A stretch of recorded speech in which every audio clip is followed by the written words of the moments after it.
يكفي المحاورة هي تقول بين البنت وبين الولد. يعني هي تبدأ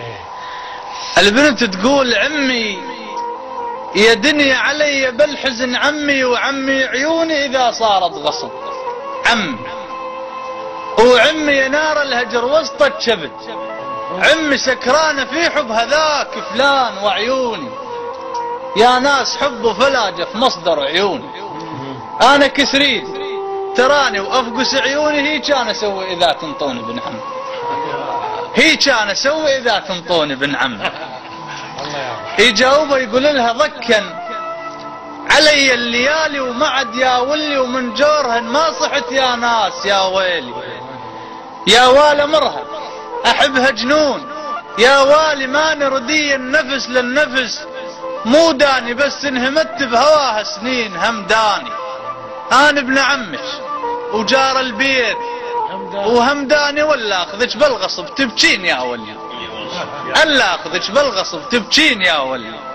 تجاوب وتقول له مو بس ردي النفس يا شين ألا ني أبعدت عنا الفرح ما ظنت آلان قلبي عليكم تصلب حيل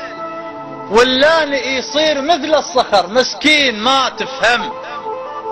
وانت وعمامي يا لو تهفون ما تفهم ما اريدك انا يولش بيك ما تفهم ذني خواتي تروح اختار اللاني امها تعقل عليها تقول لها يا بعد قلبي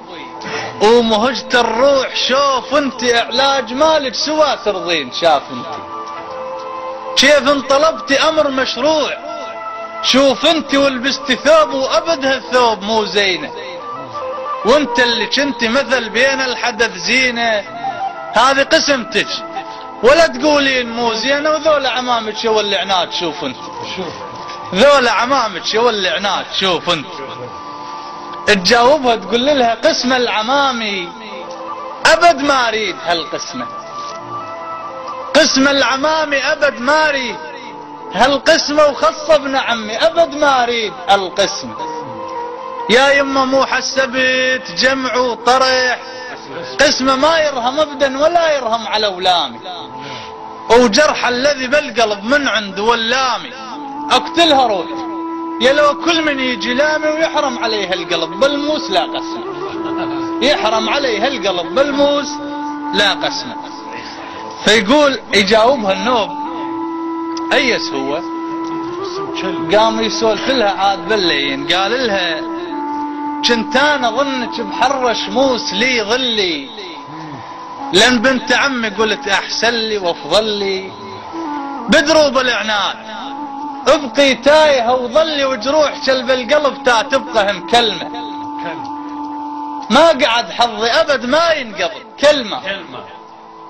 القصة طالت واريد اختمها وبكلمة هذه قعدتك اذا طول العمر ظل هذه قعدتك اذا طول العمر ظل تقول له طيور السعادة هجرن اغصان شوقي عفن